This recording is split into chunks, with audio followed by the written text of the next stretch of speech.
Hello Starcraft fans, this is Falcon Paladin coming to you with yet another daily Legacy of the Void upload. This is a game between CranK and Korean characters on Prion Terraces. In the top left side of Prion Terraces, we have the red Zerg player. It is CranK. CranK is a professional Starcraft 2 player who goes random on the GM ladder, which is really fun. I appreciate his crazy strategies, and let's introduce the next player, who is the blue Protoss player in the bottom right. Korean characters. With the trophy he has won for recently completing a tournament and winning a tournament at the Grandmaster level in Starcraft 2. You too can get trophies for playing at bronze or silver or platinum or gold or whatever you are. It doesn't matter. Trophies abound for you as well. Just sign into your Legacy of the Void client, find out when the next tournament is, and win, win, win. So this is Prion Terraces. A lot of complaints that this is a Zerg favored map. Although look at this. CranK actually going for the hatch first play in the regular mineral fields, rather than taking these gold that are so abundant. Gold here, gold here, gold here. I mean, 3 gold per side of the map. 1 gold here, 1 gold here, and 1 gold, oops, sorry, here. Just crazy amounts of gold on this map. It's very, very, very gold heavy. And in the early game, that really makes a difference for a Zerg. If they can get that gold base, then it means they can get income higher, which means they can make workers faster, which means they can get their tech faster, which means they can expand faster. I mean, it just snowballs. It's a crazy snowball effect, usually on maps that have gold bases, as the third hatch does come down before pool. Usually the gold bases are hard to take. There aren't as many of them, and it's a risk for Zerg to take these, but if they do and it works out for them, then it's a good thing. But again, they're fairly easy to punish, I think, for the opponent. Here, where the gold is so close to home, Zerg can really defend it fairly easily. It's not, I mean, not super easy to get queens out all the way down from your main base down to here, but if you can get queens out with your spawning pool a little bit earlier from this base, it usually works out better for you in the end. So pool's coming up, no extractor, which tells me that CranK is planning on getting 3 queens immediately, using queens for defense and slowlings for defense. What Korean is going to do is an excellent question. Double gateway into Cybernetics Core with a Nexus here as well, which tells me it's going to be double Adept harassment here with Chrono Boosted out Adepts. Now, Adepts do very well against slowlings. They do 2-shot the lings and are faster than they are, especially off creep.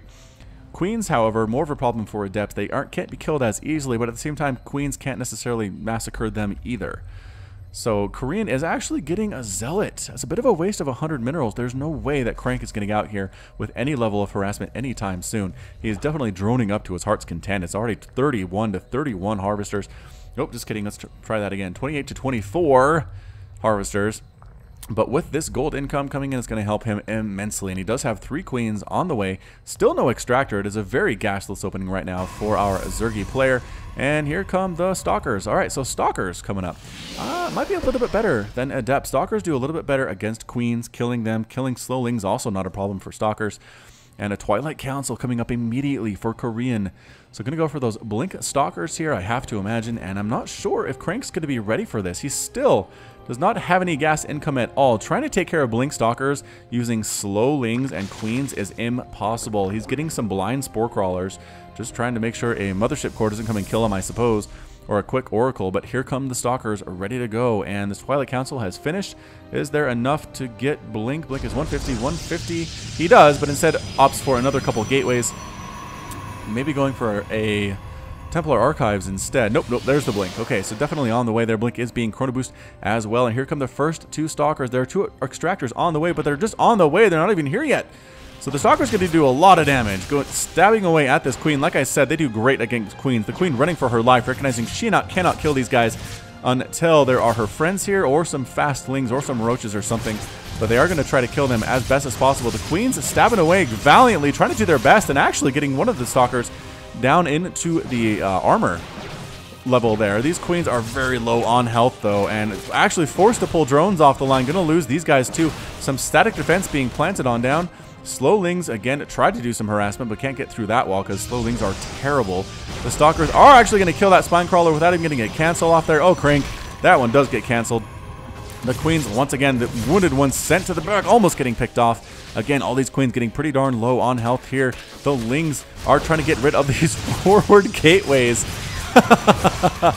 What is going on? Forward gateways here. 3 forward gates. Blink Stalkers all the livelong day. One of the Queens does fall. CranK, you're in a lot of trouble here, man. You really are. So many slowlings. Getting up another Spine Crawler. The slowlings might actually take out a Stalker, and they do. surrounding another Stalker and another Stalker. Wow, Slowling's doing a lot better than I anticipated. He's trying to get rid of this with Slowlings and Queens and doing a not bad job of it here.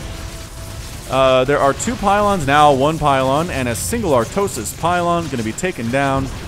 The Stalkers trying to kill these Lings, but just the DPS maybe not high enough. More and more Lings just crushing all of these production facilities. Queens stabbing away as well.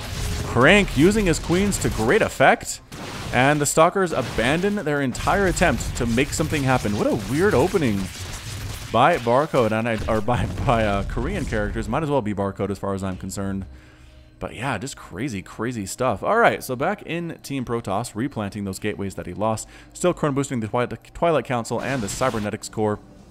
Actually has to shoot off one of his own pylons to get back inside his base, which is always sad, but that's okay. More and more Stalkers on the way, more gateways on the way. It looks like Korean is committing to this Blink Stalker approach, and CranK is not actually getting speed. No. Definitely not getting speed. He is getting a lair, though, so he's going to try to hold off these Blink Stalkers using Slowlings. And thus far, maybe not working to great effect. Poor Probe. Probe gets massacred there, but the Stalkers are killing so many Zerglings. I don't think he lost a single Stalker there. We're going to follow them as they get across the map and start their mischievous Blink Stalker attacks. Roach Warren just about to complete. Now speed is on the way for CranK, recognizing, okay, this is a big, big group of Blink Stalkers. I think maybe he would have been better throwing down a forward pylon somewhere that wasn't as easy to find and just continuing to warp in Stalkers instead of these gateways right at the front. Just didn't really pay off. I'm not sure what he was trying to go for in the end there anyway. But at the front, we have a bunch of creep tumors. We have 3. Wow, 4. Bunch of spine crawlers here and a bunch of Queens to transfuse those spine crawlers. The Stalkers probably want to find a different angle of attack. Attacking the front here is not going to work out for them. Going after these creep tumors would also be useful, and indeed, there's the cancel, bringing them all back. They can be sent out again, except for this one that did actually end up dying. So still 2 bases for our Protoss player. Has not taken a third. CranK recognizing that, kind of maybe wondering why this is a 2-base all-in, or what the plans are here. He's throwing down another gateway at the front. So 1 gateway at the front makes sense. It does allow your guys to warp in faster. But having like 3 gateways just was weird. Alright, so getting poked at by the spine crawlers. Blocking the front there are the Queens. Here comes the attack. Lings rolling on in. Roach is coming in as well. Queens and spine crawlers trying to deal with this. The Blink Micro pretty darn good. Moving those wounded Blink Stalkers to the back. Spine crawlers are going to fall here. Queens transfusing each other, keeping them alive. The Roach is doing a lot of work on these as well. The Stalkers are fusing to die, but also the Queens doing business. Queens are starting to fall, though, as the energy gets very low on those units, and the Roaches as well, just taking shots. There are too many Blink Stalkers here. An Observer getting focused down as well. Moving forward, Spine Crawlers starting to die. Transfuses still happening, though, on those Spine Crawlers, keeping alive for just a couple more seconds. Spine Crawler ends up getting killed. More and more Roaches coming in here, though, but the Blink Stalkers, can they hang on? Another Queen gets killed in a quick retreat there by Korean. More and more Stalkers coming on. This is a 2-base Blink Stalker all-in, definitely from Korean. Ravagers getting morphed on in as well. They should be useful here with their extra range. Throwing down Corrosive Bile, landing on a bunch of these Stalkers. Can he hold? Can CranK hold here? There are so many Stalkers, but again, the Ravagers just doing a great, great job here with their extra range.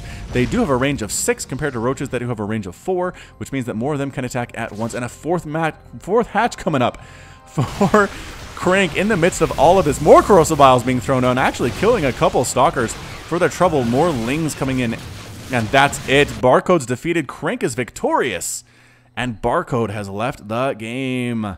Well, there you have it, CranK. That, my Zerg friends, is how you hold a 2-base all-in off of Protoss when you went 3 hatch before pool. Easy, right? No, not easy at all. CranK lost a lot of stuff there. He lost workers, but he didn't ever really lose a whole ton of them. He was able to keep his hatchery up, get that static defense, get Queens out, move into Roaches and Ravagers when you can, use Lings to deal with these Blink Stalkers, make sure your creep spread is out to a decent length, and you should be able to hold it off.